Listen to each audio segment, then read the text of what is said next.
Hello and welcome to the Mastermind, Body, and Spirit Show. I'm your host, Matt Belair. Today's guest is a dedicated explorer of the inner world and a passionate advocate for the thoughtful and responsible use of psychedelics. With a Master's of Science in Psychology and Neuroscience of Mental Health with honors from King's College London, he has studied the effects of psychedelics on the mind and the potential for these experiences to serve as a catalyst for positive transformations. He is the author of Psychedelics for Everyone, a beginner's guide to these powerful medicines for anxiety, depression, addiction, PTSD, and expanding consciousness. Welcome to the show, Matt Zemon. Matthew, it is good to be here. Thanks for having me. Did I pronounce your last name correctly? You did. You did Oh, indeed. good. Okay, cool. I wasn't, yeah, we asked at the beginning. I like to make sure because I don't want to go through the whole show getting it incorrect, but I'm excited to have you on the show. The book is very compelling, especially with your background. So I'd love for you to give the audience a little bit of background on your story, your work, and how you got to write in the book. Yeah, happy to do that. I mean, it was 2019. Some friends approached me with they had hired a guide to do a guided magic mushroom journey. And I was a non-drug user, not even that big of a drinker. And I didn't think I was going to do it. And they kind of said, no, you need to do this. You want to do this. And I went in with low expectations and found it completely changed the way I look and interact with the world. I was able to reconnect with my mom, who died when I was 22. She was 49. I had kind of insight after insight. And I left that experience thinking, oh my gosh, what was that? And how do I learn more? Quickly got someone else to run my business, jumped into a master's program, and then have been studying and experiencing different medicines and different ceremonies and different techniques, and trying to figure out my learning, healing, and growing using this technology as part of the process. Well, I love how you shared that. It was a very short version, but I love how you shared technology. I think that's a very interesting way to put it. And when people are using these technologies or medicines, right, it's very different than drugs. So I'd love for you to kind of share maybe your point of view on the difference between drugs and what you perceive to be technologies or medicines.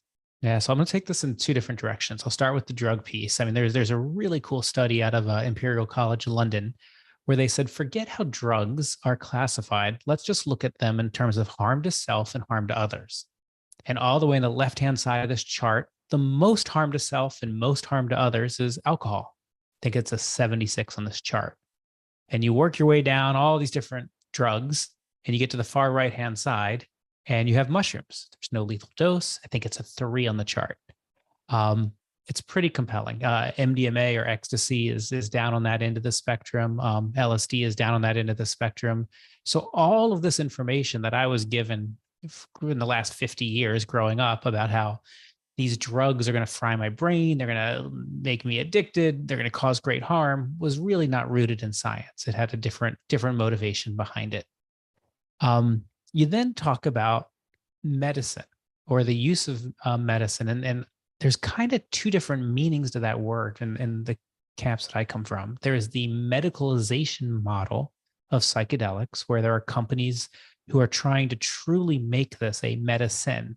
You will get a diagnosis. I have depression, I have anxiety, I have a substance use challenge, and then you get a medicine and you go through a process to be cured. And that's kind of the medicalization model. I think it's hugely important that we have a medicalization model, but it's just one leg of kind of a 3-legged stool. The second leg is the decriminalization model. And this is people who said, doesn't matter why someone chooses to take a plant, but plants shouldn't be illegal. And they've been working across our country, and I believe yours, to decriminalize certain plants and psychedelics to give people more access. So that's really without really any regard to what the purpose is. And then the third leg of the stool, which is I'm curious to kind of see your thoughts on this, is the spiritual purpose. It's you're going to take these medicines in ceremony, and through this, you're going to do an inner exploration, and you're going to connect to all things and all people, and you're going to connect with a higher power, whatever that is for you. And you're going to have kind of a spiritual experience in this process. So medicine in that context has a very different meaning than medicine in a medicalization model. The one I'm most interested in, those three legs of the stools, are the spiritual exploration.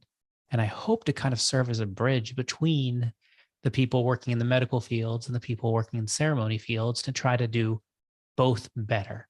Because I think both of those legs can learn from each other. Amazing. Well, I love how you articulated that. And I would say, with your definition of these medicines, I think that plant medicine would be the only one that's, I don't know, I guess you can go into psychiatry, but consciousness medicine, Mhm. what other forms of consciousness medicine are there? I guess there's therapy. However, when you experience some of these things, maybe it's ayahuasca, and I know you write about ketamine. I'm not as familiar with that, or mushrooms. That level of experiences versus what I hear in the psychiatric field is night and day. One seems a lot more powerful, and I'm curious if you can speak on some experience with that. Yeah, I think we're all told at an early age, we're all kind of trained to give up our agency to, especially to doctors. Doctors are kind of the high priests in our society. So where we have a model of, okay, doctors know better for us than we do. And I totally get that when we're talking about like appendicitis or a broken arm. It's a little trickier when we get into the realms of consciousness. And the many of us in the psychedelic space believe that all of us inside know what's best for us. We know how to walk our paths, and we know how to and we have an inner wisdom, an inner beauty, that we've just kind of locked away. And that's psychedelics. And again, I'm going to use the word technology, that technology as a catalyst, but not a cure. So it's not a panacea. It doesn't solve anything, but it opens up our mind to a new way of thinking, to a remembering of how we might have used to think when we were kids, when we were very young. And with that remembrance, we can then choose maybe different actions as we move forward, and we can look at the world differently. For me, there's a whole bunch of, wow, um, I've been living my life as if I was afraid I was going to die. That was my mom's story, not my story, but I adopted it. Um, I when I first my first psychedelic journey, I remember feeling so safe and so loved. And almost immediately after feeling that, I was like, oh my gosh, wait a minute. I don't feel safe and loved in my normal everyday life. What's going on? Why don't I? Um, I've had the weight of the world lifted off my shoulders in many times in these psychedelic journeys. Well, what is this weight of the world, and why do I keep putting it on my shoulders? So it's been a yeah, I think it's just an incredible journey of realization.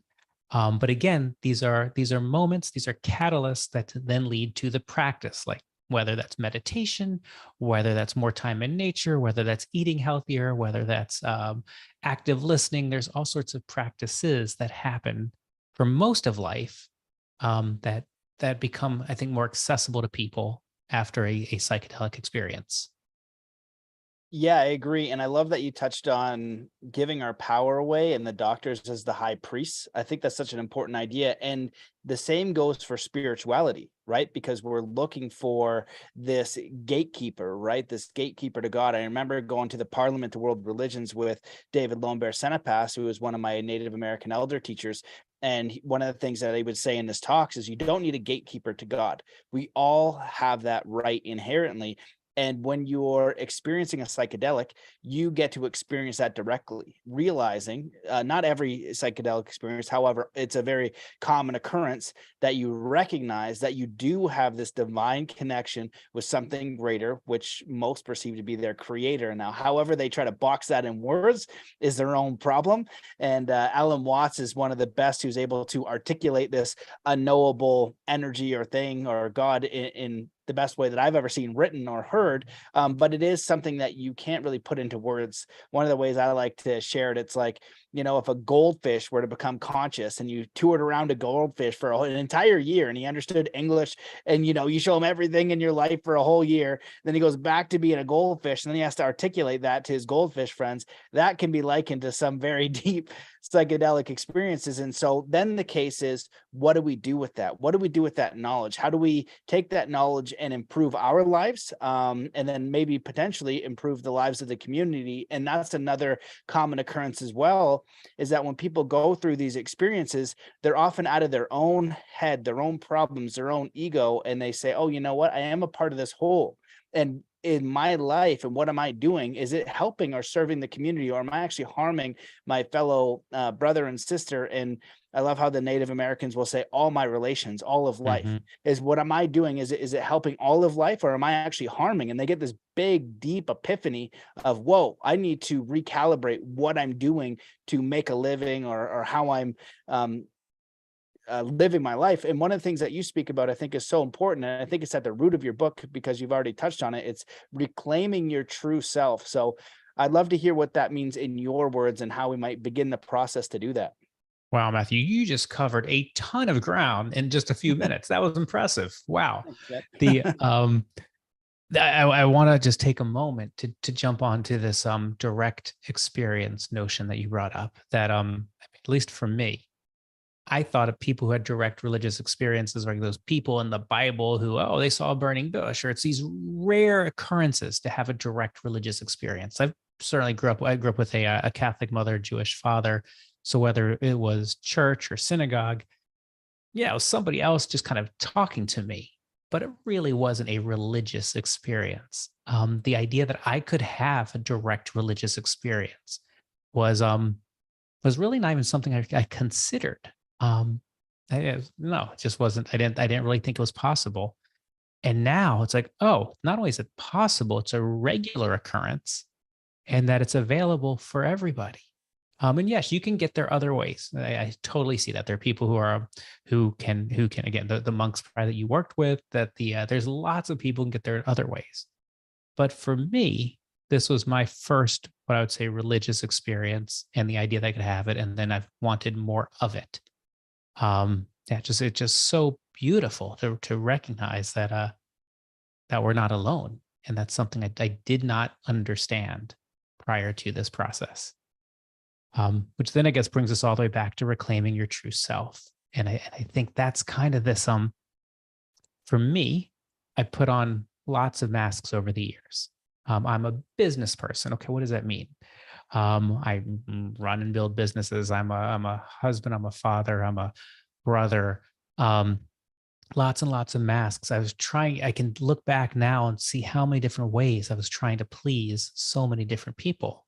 And I can look back now and be like, oh my gosh, I was so insecure about being loved and being liked that I would go to these extremes. I'm not only going to build a business, I'm going to build a massive business so that people like me and that people love me.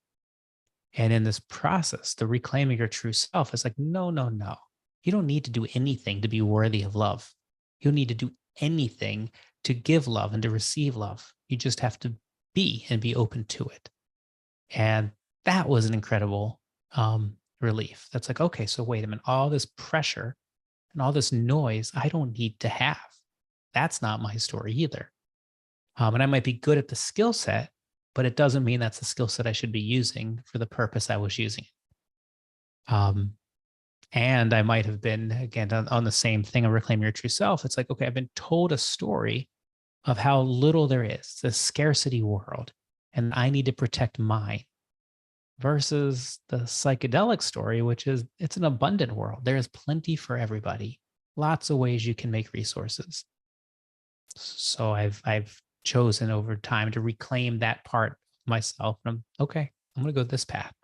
And life has been significantly better since making these changes.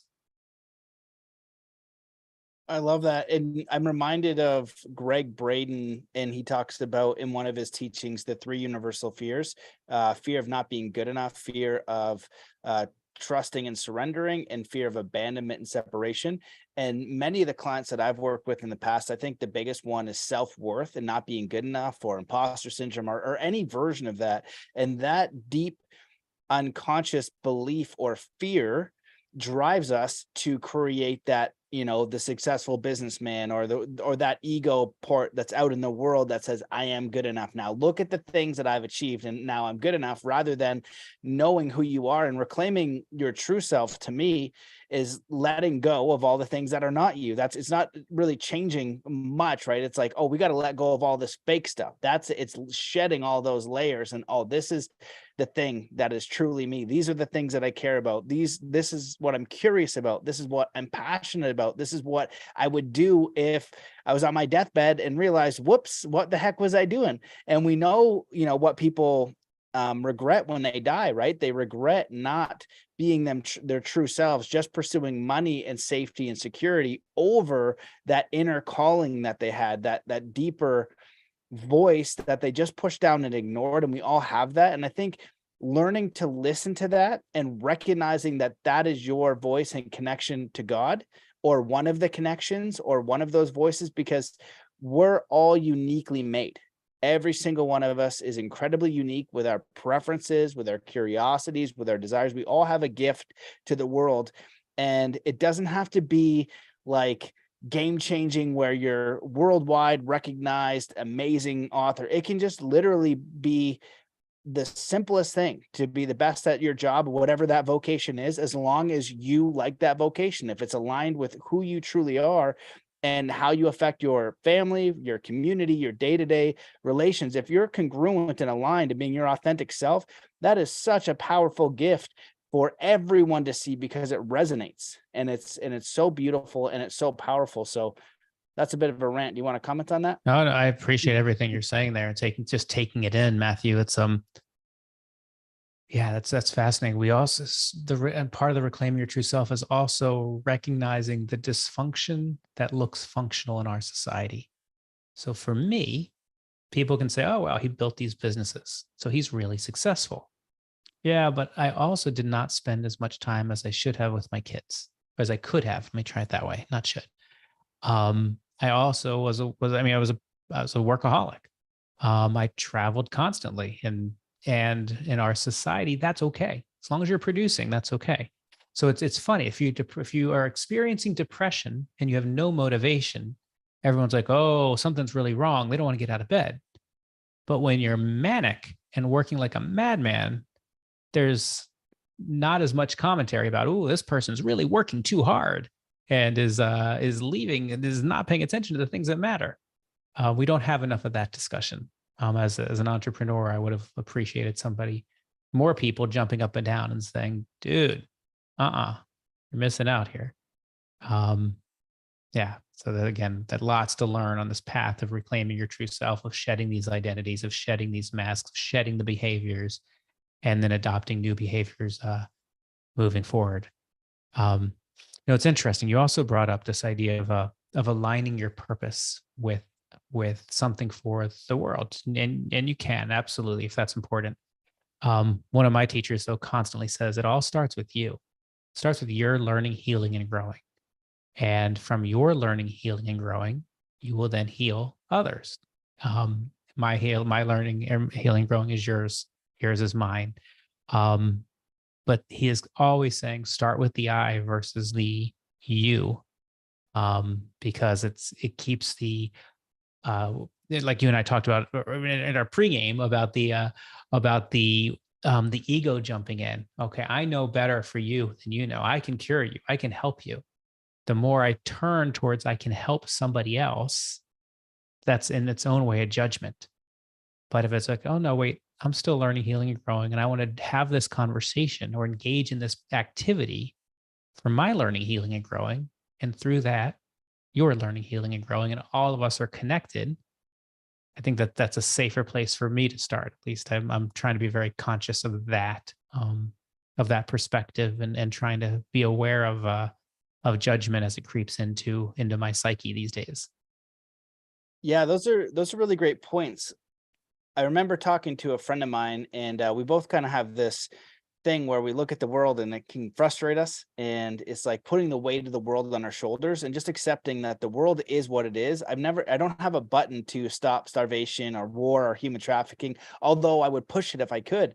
And the fact that I'm unable to, affect those large things can often create these feelings of inadequacy within me, which are not helpful.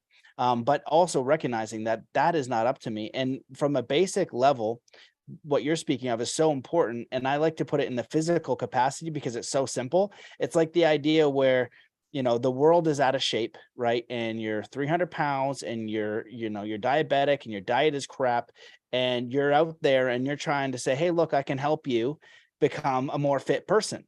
And so we can see that physically, where we look at that person and be like, you know what, maybe you're not the right fit for me because you've got your own work to do. And in the physical, mental, and emotional, or in the spiritual realm, rather in the mental realm, there can be a little bit more trickery to it. We're not, it might take us a little longer to note where the person is in their development. And it's true that when somebody is really far along the path, they resonate a little differently. You can hear them in their voice. They're not trying to promote this finished product. You know what I mean? They resonate a little differently. And I think that's such a key understanding, that we can just do our own work, figure out ourselves, that the world is always going to have its issues, but figure out yourself first. And then from that, you'll figure out what your service is, if indeed you want to do something else. Like I remember David Lonebear telling me once that your electricians are more spiritual than most of your spiritual teachers that are famous and write books and things like that. And I said, why do you say that? And he goes, because they actually do something. And I thought that was so funny, because I had this neighbor too, who was an electrician, and anytime I needed help in my reality, he would be able to help so efficiently and improve the quality of my life and my family's life immediately. And so I think in our culture, we downgrade like things like trades or farming or skills, not recognizing how beautiful and amazing that they are. And they can go into, the capacity of the mental, emotional, spiritual realm for psychology and psych. That's all good too. However, they're both, and they're both needed. And somebody can be equally spiritual at the auto mechanics, as they can in front of stage teaching a meditation. Without a doubt. It's yeah, again, you're covering lots of ground here. It is beautiful. We have a tendency in our society to be mean about or be, again, judgmental about education. Oh, you went to a 4-year degree, you're something special, versus, wait a minute, you studied a trade for 20 years and you're a master carpenter, master electrician. We don't give that same level, master plumber, we don't give the same level of respect to that person. We assume something went wrong and they chose this because they didn't have a choice. It's extremely judgmental. This whole No Child Left Behind act that we had here in our country, again, very mean.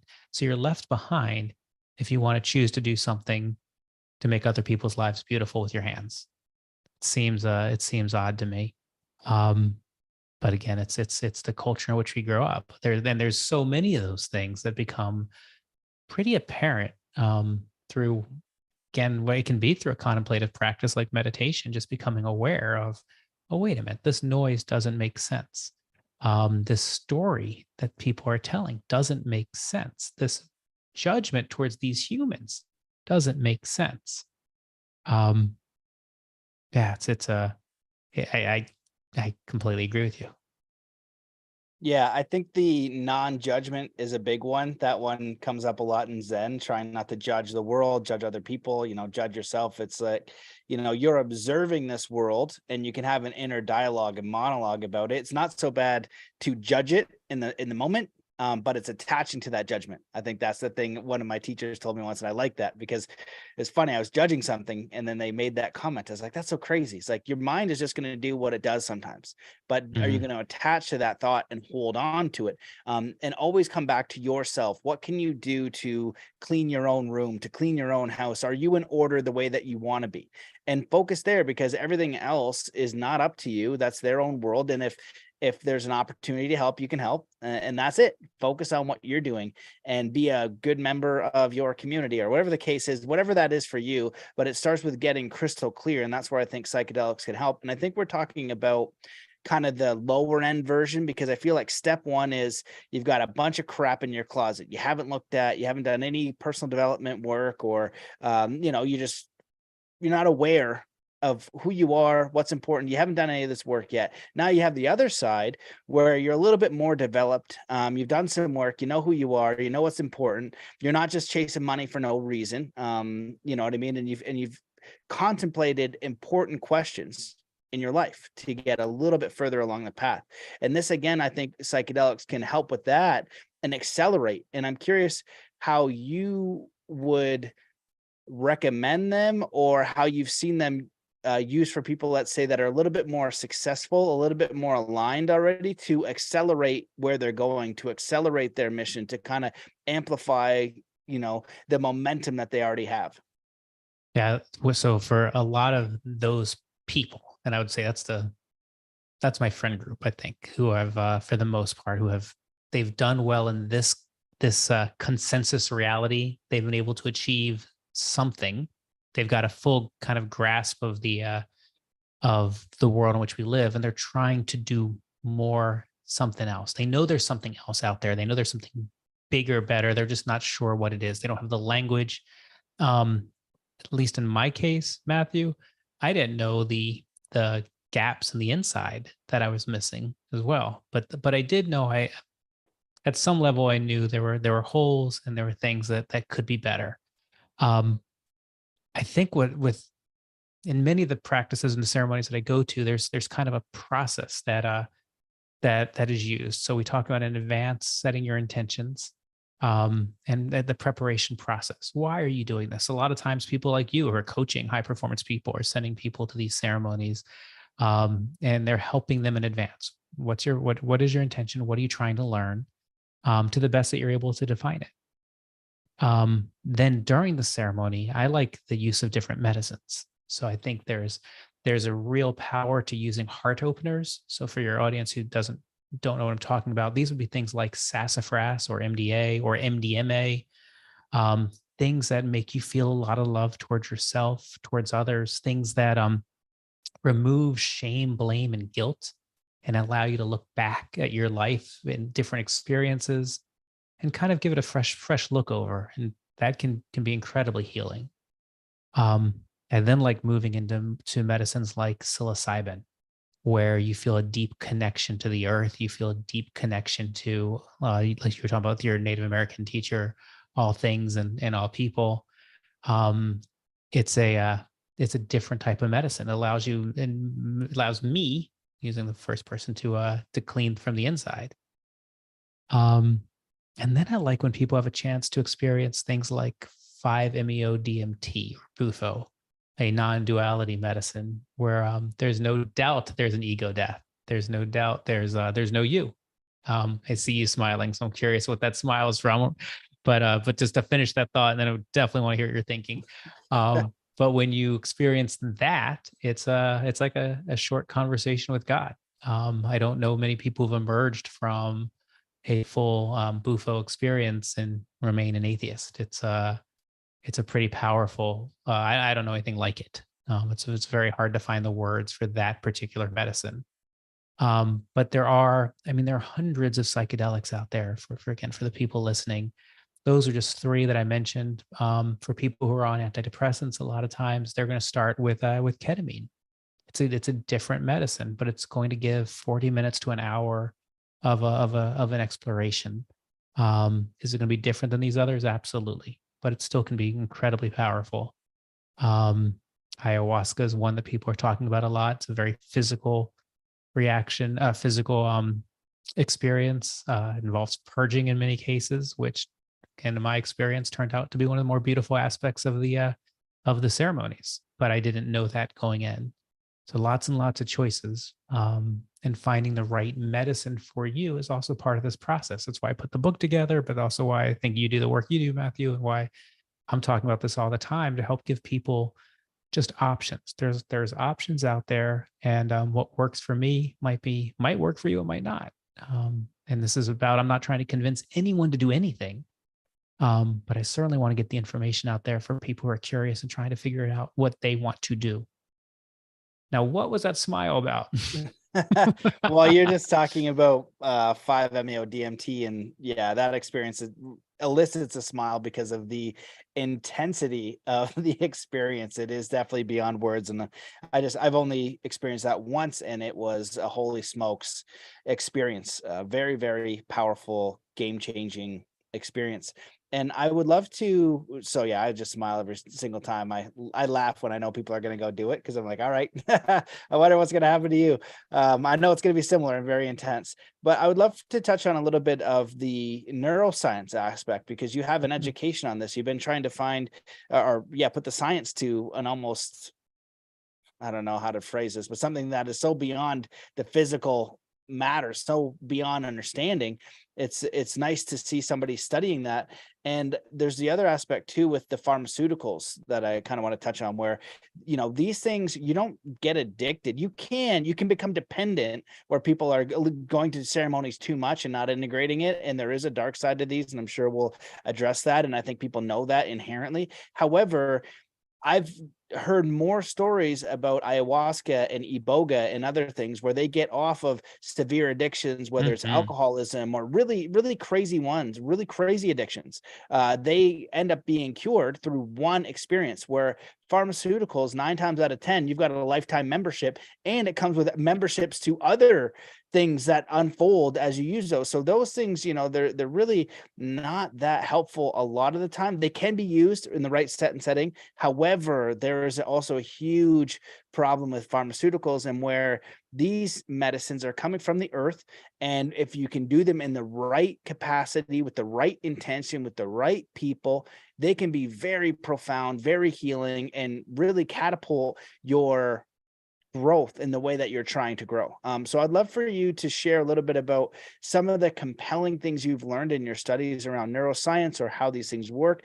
One thing that comes up for me is, I don't know if you know the study, but I heard came across the study a long time ago that said, like, there's an experiment with LSD, and everyone had to be a fourth year student or something, and they were all had to be stuck on a problem for a long time. And then basically they all did LSD, and 80% of them found a solution for the issue that they've been working on for 3 years. Are you familiar with that? Yeah, it was a 1960s research in California, actually in Silicon Valley, way back in the day, and it was people who had a problem that they couldn't solve, that had lasted a few months, and they agreed to go in and try to solve it while on LSD, and a large percentage were able to find a solution, which is just incredible. So let's break that down, and let's take a moment then, to your point, to talk about kind of what happens. What's the biochemical component of this? But I do want to again stress that in my personal belief, it is a biochemical, psychosocial, spiritual experience that makes it powerful. But what is happening in the brain? Because we do know a lot about what is happening. We know your default mode network is being quieted down. So think about your inner narrator, the voice that's always, you're not good enough, you're not enough, you need to do more. That's constantly talking. All of these psychedelics we're talking about is going to quiet that down, and that's incredibly refreshing for people to just to turn that off for a little bit. It is going to get neurons to fire together that haven't fired together in a long time, and it's going to kind of light up your mind. So what happens as we get older is we get into repetitive thinking patterns, and then these repetitive thinking patterns manifest in behaviors and in thoughts. So for some of us who experience depression or anxiety over and over and over, that's a repetitive thought pattern. For some of us who um, have a dependency on a substance or on eating or on working, those are manifestations of thought patterns. So for this psychedelic experience, it's going to open up a lot more ways for your mind to think. And it's like, oh, I forgot I could think about this, that, or the other thing, or in the other way, I should say. It's then going to do, it's going to strengthen some of your neuron connectors. It's going to start new neurons growing, and it's going to introduce a neuroplasticity to your brain, which means for some period of time during and after your psychedelic, your brain is a little bit more ability to take change on. So that again, with the right guide, with the right resources, with the right support, you have an opportunity to make meaningful, positive change in your life, ideally based on things that you decided were important to you, and your integrator, the person working with you, is just drawing those things out and helping you set them to action, helping you remember those things. So those things happening in the brain, and those do happen with, they happen with ketamine and they happen with psilocybin. The difference is, on a ketamine journey, it's 40 minutes to an hour, and a psilocybin, it might be 6 hours. But that is kind of at a big high level what happens behind the scenes, um, biologically. I think where I think the ceremonial piece becomes powerful is now you've introduced ritual. And I'll go one more step. Group ceremony. You've now introduced the notion of collective consciousness, shared energy, shared experience. And I think two things come out of that. During the ceremony itself, as people are breathing, they start breathing together. As one person goes through something that's hard, someone else is energetically supporting them, but at some level recognizing, okay, this is a brother or sister going through a challenging experience, releasing something. And then post ceremony, the discussions, oh my gosh, what came up for me was this, that, and the other thing. Then all of a sudden resonating with you, and oh, that relates to this. And I wasn't thinking about it that way, but oh my gosh, of course it is. And those sharing interactions are incredibly healing for both parties, or all parties. And I think there's something to that community experience. Take the spotlight off of yourself while putting it on yourself at the same time. It's just incredibly rewarding, incredibly, again, learning, healing, and growing at a rapid pace.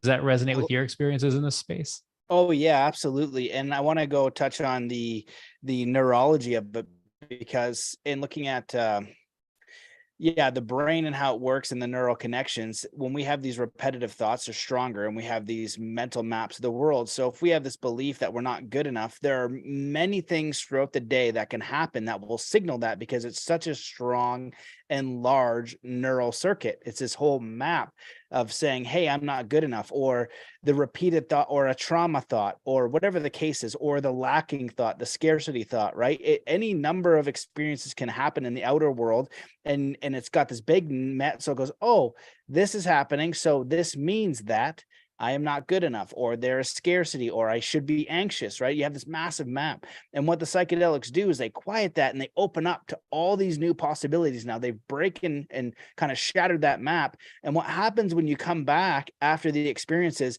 it doesn't go back the exact same way.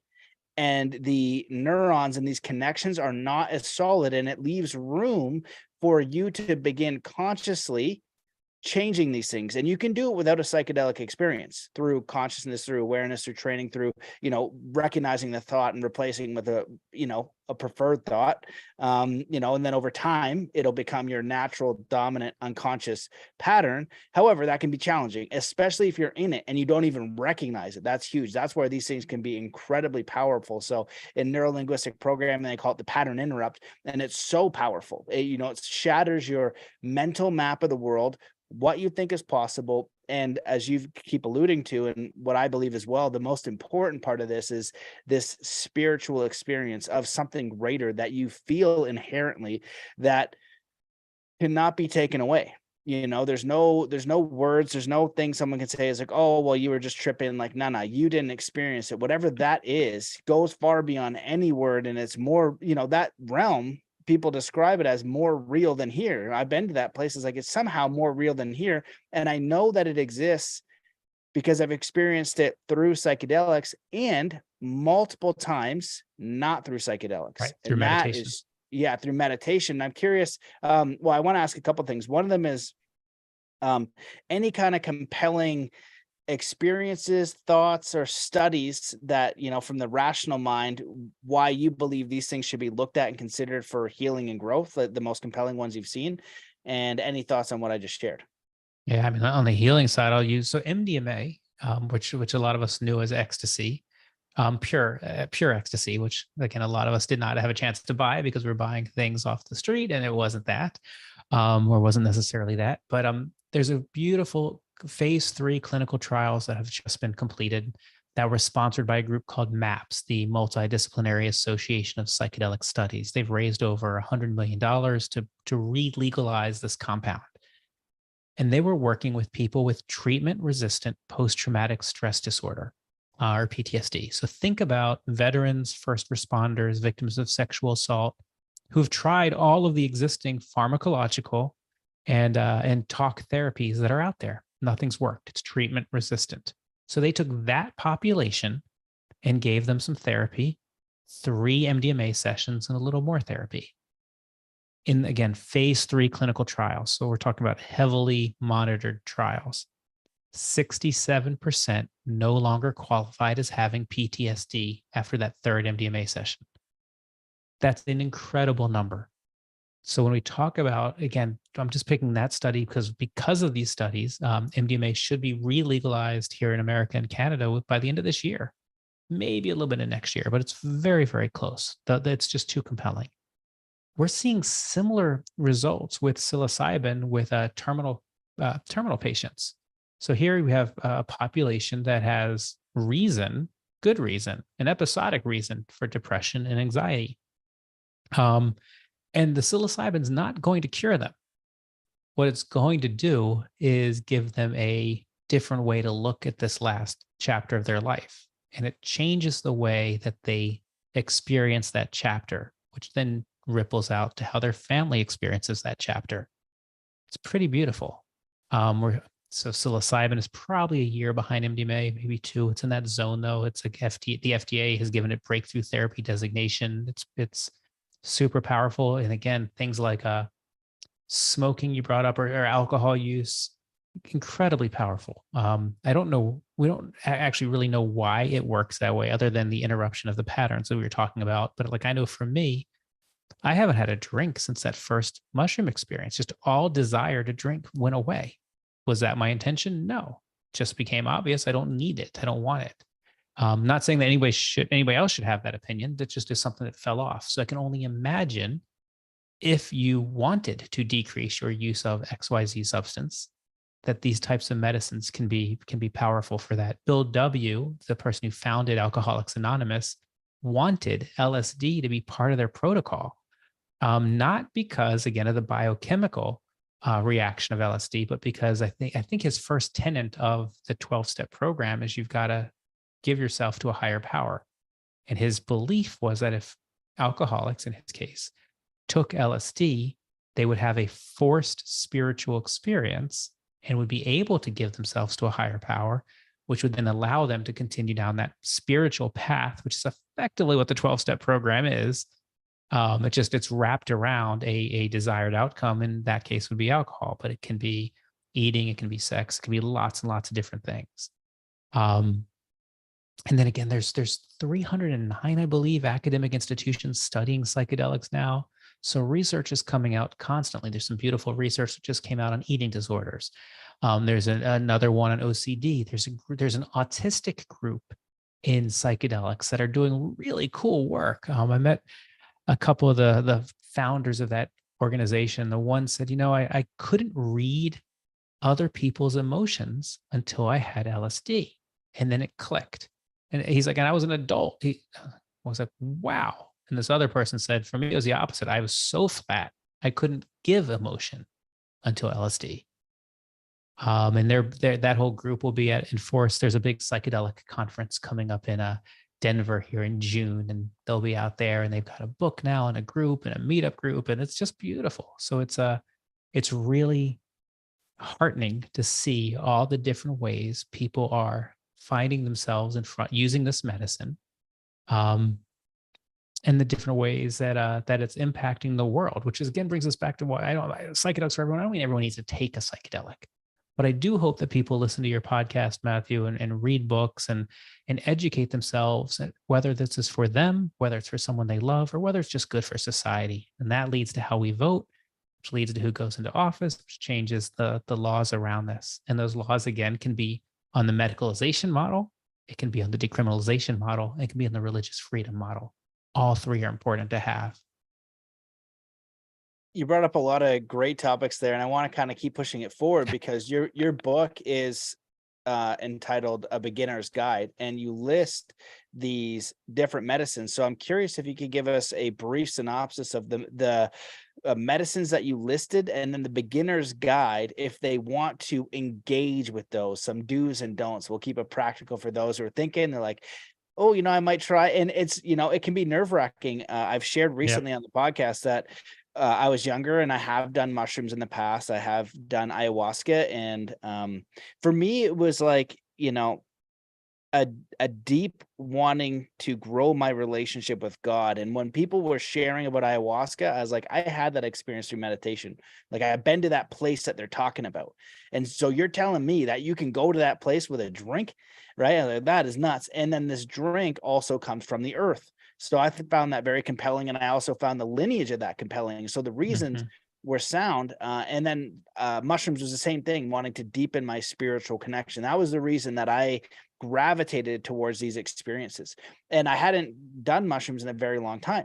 It'd been years. And recently I decided, okay, let's do this. So, let's because I think you can be dependent, and I think you don't need to go back all the time. If you want to, whatever the case is for yourself, go ahead. If you feel like you need it all the time, great. I have seen people, though, I do feel like are a little bit dependent. They're going all the time, and that becomes almost like a bit of a ego-y type thing, and how they write about it and say about it. It's like, it's very dependent where, yeah, so I'll just leave it at that. That's only my own perception and judgment anyway. So maybe they need it. But anyway, for me, I decided to do it again, and I was nervous. I was afraid because I hadn't done them in so long. And I have a deep respect for the potential of that experience. Now, it ended up being incredibly profound, and, got to visit God and all that in the clouds. And it was absolutely amazing, and just had the greatest day ever. And it was, a gift for my birthday from my buddy, Brian. Yeah. Good friend. Oh, he's a great friend. Yeah, he's the man. So I had a very enjoyable experience, but I remember being nervous about it. Right. Yeah. And so if someone's never done this, they would be even more nervous. And so that's a long-winded way to share. I'd love for you to talk about a beginner's guide and which ones you invite people to potentially engage with. Yep. So let's divide this answer into macro and micro. So I'm going to start with large dose psychedelics. So these are when you're doing these types of journeys that Matthew, you were just talking about. And I'm going to start with the legal one, which is ketamine. And just as a quick like sidecar to ketamine. So there are synthetic psychedelics and there are natural psychedelics. Ketamine, LSD would fall in the synthetic category. MDMA is the synthetic. Natural would be things like ayahuasca, things like mushrooms, things like iboga or ibogaine more specifically. There's a concept that if we're nature, if everything is nature, then everything we make is nature. So I try to look at these as everything is nature, and there's a purpose for all of it. So that if for whatever reason you're drawn to ketamine, there's nothing better or worse about it being a synthetic versus being a plant. Just another way to look at it. Not saying it's right, just something to keep in mind. So ketamine works in the glutamate system. You can go to a doctor in Canada and the United States and get a prescription for it. It's used off-label. There are many ways it can be administered. The primary ways are either through an IV, through an intramuscular shot, through a nasal spray, or through a sublingual tablet that you put under your tongue and let it dissolve and gets into your bloodstream that way. There are other ways too. You can do it rectally, you can do lots of ways, but those are the four primary ways. So for those who have a diagnosis of some sort of depression or anxiety, they've tried different antidepressants, they want to do something legal, ketamine's a good option for them. You can use ketamine while you're still on your antidepressant. So if you're trying to wean yourself off or taper down, it's an option for you. And again, it's 100% legal, off-label, but legal. So so I'd invite anyone. So before we get into the different medicines, let me jump into the questions you would ask a ketamine provider before choosing it, because these questions are the same questions you would ask an underground provider of mushrooms or a travel tourism psychedelic experience. It's the same questions. It's where does your medicine come from? Well, for ketamine, it's going to be some pharmacy, so you're going to be okay with that. But for the others, that's a good question. What do you do in advance of the psychedelic? So some ketamine providers will provide preparation work and intention setting, and others don't. Not saying one is bad and one is right. It's just if they don't, you need to find for yourself someone to work with who can help you with prepare for that experience. What is the journey going to be like? What is the room going to be like? Is there going to be music? Is there going to be a mask? Is there going to be other people there? If so, how many people? How many sitters or facilitators are there? Are they men? Are they women? Those are good questions to ask. Most of the time in the ketamine model, it's a medical model, so it's one-on-one. Some ketamine providers are doing groups. I personally like the groups, but those are good questions to ask. And I want to talk about that a little bit more when we get to like ayahuasca and psilocybin here in a second. Music, I think, makes a big difference in the journey. There's again, if they provide it, great. If they don't, just tells you to go get a soundtrack, and there's lots of good ketamine tracks out there. And then the final question is, what do you after the medicine? What are you going to do? So, is there any type of therapy or integration work? It doesn't have to be a licensed therapist. A lot of times, coaches are well experienced coaches are great. It's not the licensure that matters, and again, in my opinion. So, who's going to help me integrate these experiences? And then, what's their philosophy? Is their philosophy they're going to listen and then tell me and interpret for me? Or is there a philosophy they're going to ask a bunch of questions to try to draw it out and then help me formulate my own action plan moving forward? Again, same thing with all these medicines. What do you get? I think a good practice is somewhere in the neighborhood of 4 sessions following any psychedelic experience that you work on integration with some homework. It can be more depending on what you're trying to work through. So that's ketamine. Oh, sorry. Let me just one more thing. Ketamine is pricing. It's expensive and insurance doesn't cover it for the most part. So if you're doing the sublingual at-home ketamine through one of the telehealth providers that are out there, you're probably looking at about $1,200 for 6 sessions. If you're going into a clinic, you're closer to $3,000 to $6,000 for 6 sessions. So there's a price difference. On the other hand, in the clinic, you're going to have a lot more support versus the do-it-yourself at-home process that the telehealth providers. So again, neither is better; they're just different, and things you should be aware of based on what you're looking for, what your comfort level is, and what your experience level is. The next medicines or compounds that I think typically people would think about would be mushrooms. Potentially LSD would be another one. Mushrooms are a little bit easier to get because they grow in nature. And again, asking around in most cities, it's every continent except Antarctica has psilocybin mushrooms on them, so they're just more accessible. LSD can be sometimes a little bit harder to come by. And then again, who's going to facilitate this? It's not typically going to be a medical model unless you get into a clinical study or clinical trial. So then you're looking at a facilitator. So are you going to go overseas to the Netherlands or to Bahamas, Jamaica, Peru, Costa Rica for this journey? Mexico has a bunch. Or are you going to find an underground provider in your part of the world? Again, neither is right or wrong. Just it's some of these other countries, it's legal. So again, if that's what's important to you, then maybe psychedelic tourism is the right way for you to go. If you are comfortable bending the rules, then finding a underground provider. A lot of the churches, so there's a couple hundred psychedelic churches now, and they're operating under a Religious Freedom Restoration Act defense, saying, look, this is freedom of religion. These medicines are safe. The government is burdening our ability to practice, and we believe we have the right to do this. That might be an option as you look at underground providers, to find a church to say, I'm doing this to do this because it is sincere religious belief. You're not making it up. It's I want to have this connection as Matthew was talking about, or as I want to experience this. And then you get kind of into the gray area. So is it legal or is it not legal? The churches are going to argue it's totally legal. The government might argue something differently, and at least you should be aware of that. I'm not a lawyer. I'm not giving legal advice, but that's an option for you. And a lot of these churches will use psilocybin. A lot of them will use ayahuasca. There are the daime churches where it is legal to use ayahuasca. Or again, you can use tourism for that. The reason I brought up about the group experience, asking how many people, is one of the more popular ayahuasca retreats that are out there. They take 80 to 100 people at a time. It's a big group. There's another expensive one done by a group of entrepreneurs. It's really well done, but it's closer to 40 people. Most of the ones that I've participated in are in the 15 to 20 range. Again, not saying one is better than another, but just be aware of how many people. A best practice with groups is that you have both a male and a female facilitator. It balances out the energy. There's a safety thing there. Another thing with all of these experiences is you really do want them to do a medical intake.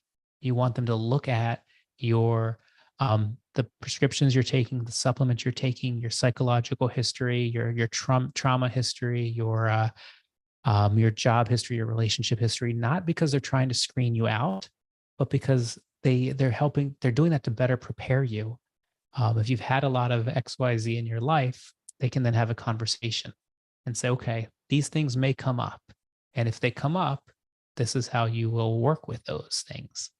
So, and then certainly if you're taking prescriptions, you've had medical issues, you're taking supplements, just to make sure you don't get yourself into a psychedelic medicine that can hurt you. There are definitely some contraindications out there. These medicines are powerful medicines. And you don't want to underestimate them. You don't want to lie in these forms. You want to be honest. And again, most providers are not doing it to say no to you. They're doing it so that they can make you as safe as possible. They might direct you to a different medicine, but they're doing it to make you as safe as possible. And then really any of the good providers out there are going to do what's called an informed consent document, where they're not only going to tell you, hey, these are the risks of the medicines you're taking, but these are the rules. There will be no touching. There's going to be no talking during the ceremony. There's going to be this is the diet heading into the ceremony. There's no technology in the room. They're going to have a whole bunch of rules. And again, that's not because they're trying to make it uncomfortable. They're trying to make it safe, and to make sure you have the best possible experience. The facilitators in the space, their whole job is to create a container for you to be successful to do your own inner work. So again, if they don't have a medical intake, they don't have an informed consent, they don't have a set of rules, they might not be doing this all that often. And you might just want to think about whether this is the person you want to do this journey with. Because as Matthew was saying, it's powerful medicine. We've covered the only compounds I'm trying to think here: ayahuasca, LSD, DMT, and 5-MeO are probably not beginner medicines, except in a ceremonial context where they're taking you on a journey, and it's a third medicine as part of this process. And then ibogaine is the only one we didn't cover, which again is the only beginners who go to ibogaine or iboga are people typically with an addiction challenge. It's a really great medicine if you are have a substance challenge with an opioid. So if I had a relative who had a heroin addiction, as an example, I would absolutely be in another country in an ibogaine clinic working with them. There's very few things as powerful as a ibogaine and getting people off of those opioids. But it's hard medicine. It's one of the ones that does have it can kill you. There is definitely cardiac implications with ibogaine, and you don't want to take that lightly. You want to be in a medical. That's one where if you're doing it for addiction, having a medical process might be the best way to go. So that was a long answer, Matthew. I just took up a bunch of airtime, but it was a big question. Yeah, well, I'm glad you did, and it's a great summary. It's something for people who are considering these things, that they have now a roadmap, to use when they're doing these. And I'm curious, when we get into ayahuasca and ibogaine, and not so much DMT, but the ayahuasca and ibogaine, they come from a ceremonial background and an indigenous background. And I'm curious, did any of your work involve learning from some of these indigenous people, and what did they share around the framing of what these medicines are used for and how to use them, and anything you might have learned from those teachers? Yeah, I mean, I do a considerable amount of work with indigenous teachers, and it has been such a learning curve, Matthew, because again, you don't know what you don't know. So I'll just tell you a quick story. A few months ago, I was in an all-night prayer circle, where it was a bunch of medicine people being served from a medicine man. And that person had his assistants and his fire keepers, and it was wild to watch. Um, there were little kids running around and sleeping. They weren't taking the medicine, but they were part of this community. It was just so clear that these people, I was watching how this tradition is handed down from person to person, and how that they didn't stop during the prohibition. They were just quieter. Um, they're not credentialed. They're not doctors and scientists. They are healers, and they have learned to use the medicine. They've learned to deal with the not only the physical things coming in, but what comes up when a spirit comes out or when a certain reaction comes out. They have a way of handling that is different. And they believe, yeah, they definitely believe in the power of these medicines. Actually, the one I didn't talk about was mescaline or peyote, which again, that's a long road to go down, but that's another one that people have access to, particularly mescaline. I don't recommend the peyote unless you are part of the Native American Church, for environmental reasons, not for physical reasons. But it's just so, it became so apparent that if the medical model takes over and says, thank you, Indigenous people, but we don't need you anymore, it's just colonization and stealing. And it's so arrogant to think that, oh, because we are used to these therapies, we can do cognitive behavioral therapy, I can apply that to psychedelics and I'm going to be able to help you. Versus, I don't know, these Indigenous people have done a lot of psychedelic ceremonies and may have learned a thing or two in the process. And maybe it's both. Maybe the Indigenous people can start incorporating medical intakes and informed consents. They already have integration down. There's communities that they have their people come out of right after the psychedelics. And maybe the medicine people can start learning from the ceremonial people. And that's what I'm seeing. That's where I'm seeing the most success. I'm seeing a bunch of, I'd call them Indigenous leaders leading ceremonies using medical best practices. And I'm seeing medical practitioners using this ceremonial approach. That's quite beautiful. And I'm not saying that either one should be in the front of the room, but either one could be in the front of the room doing this based on their intention and their experience.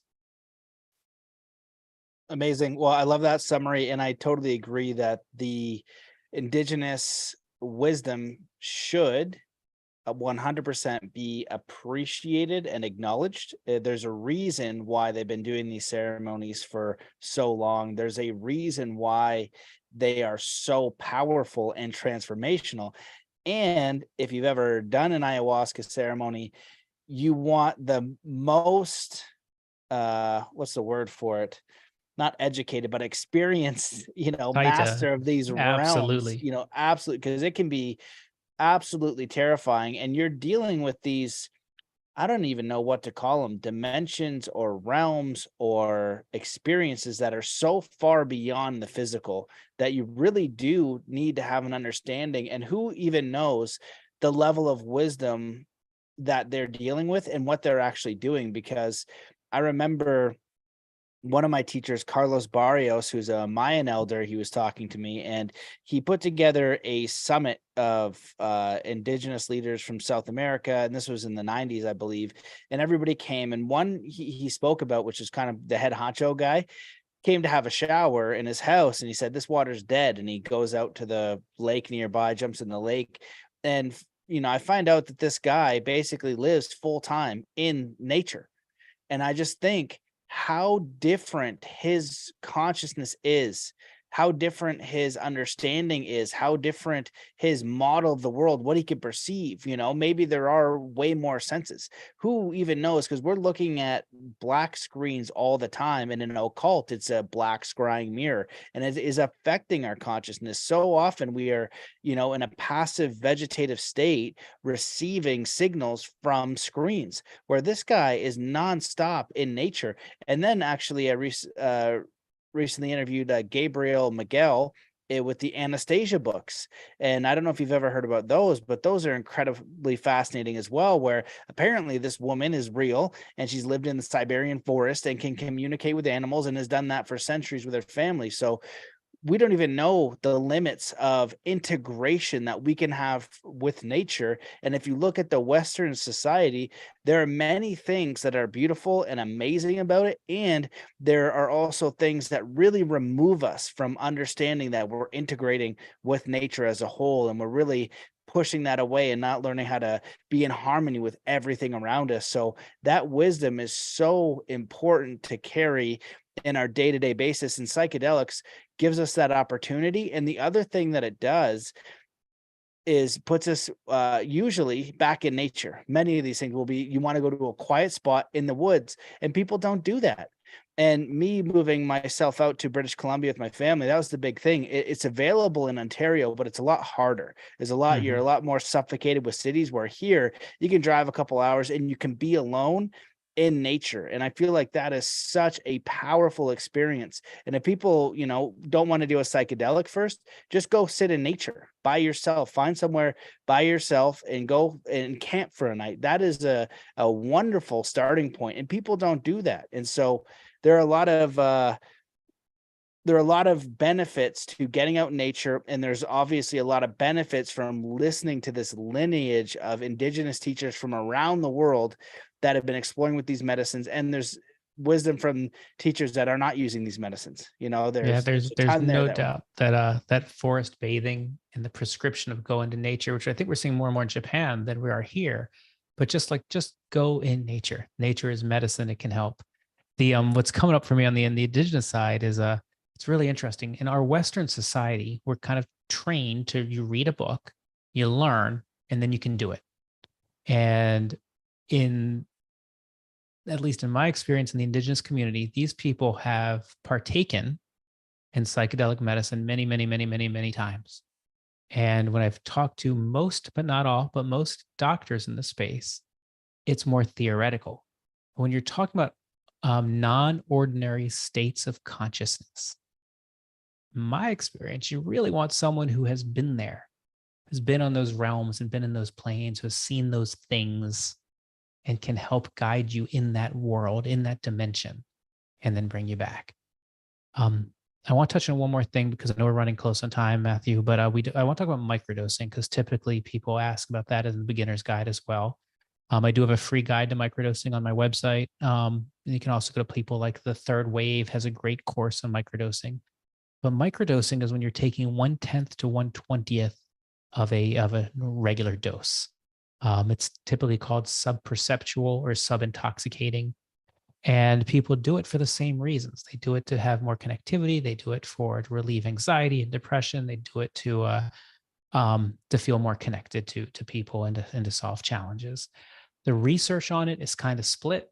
There's some research that says that's a placebo. There's other research that says no, there's something here. There's some new research of stacking a microdose, which means taking like psilocybin with a little lion's mane and a little niacin. This is Paul Stamets research. And supposedly that is not only increasing those things we just talked about, but also memory and dexterity. I think we're going to see more of that.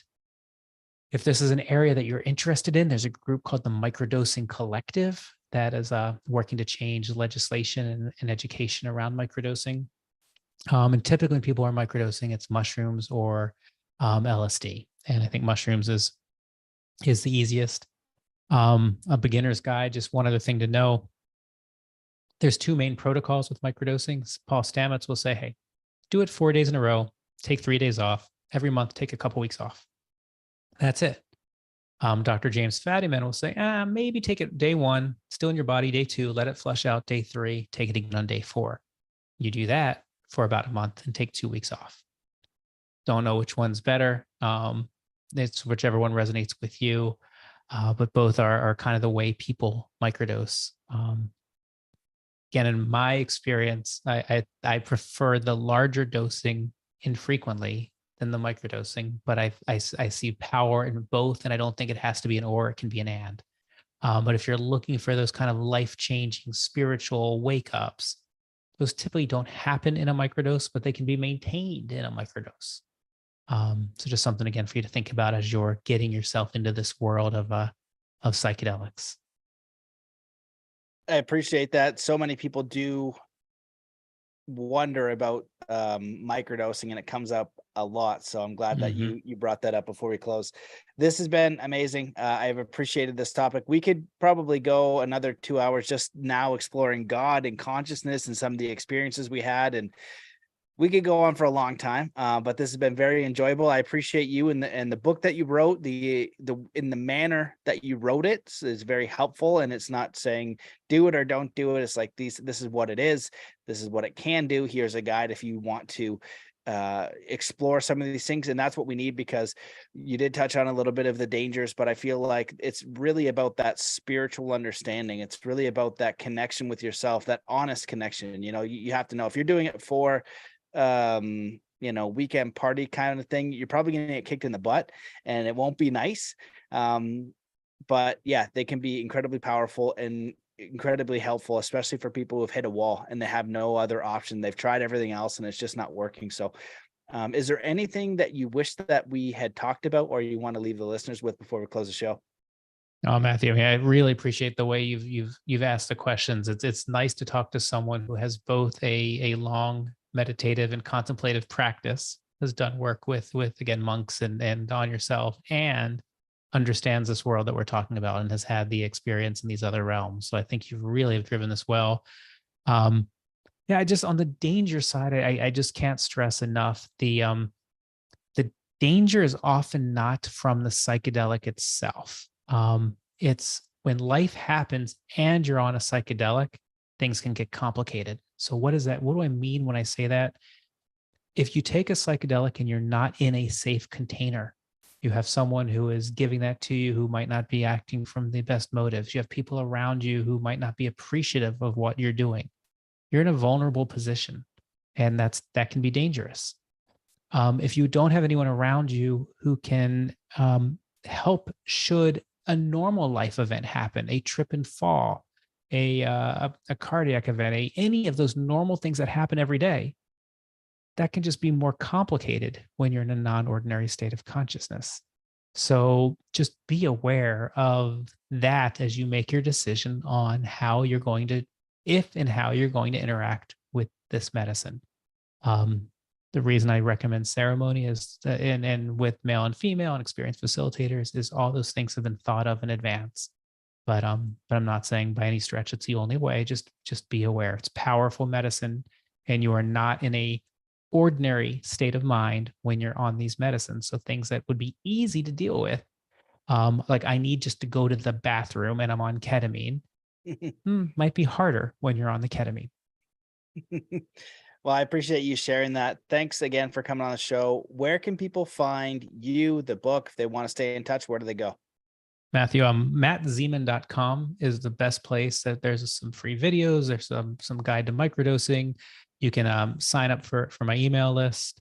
I'm on LinkedIn a lot and Instagram. So if you want to communicate, please ask. I'm here to answer questions. So anyone who has a question, don't be shy, reach out. And yeah, and happy to talk with you. Awesome. Well, thanks so much for coming on the show. I appreciate it. Matthew, thanks so much for having me. I appreciate it. Yeah, my pleasure.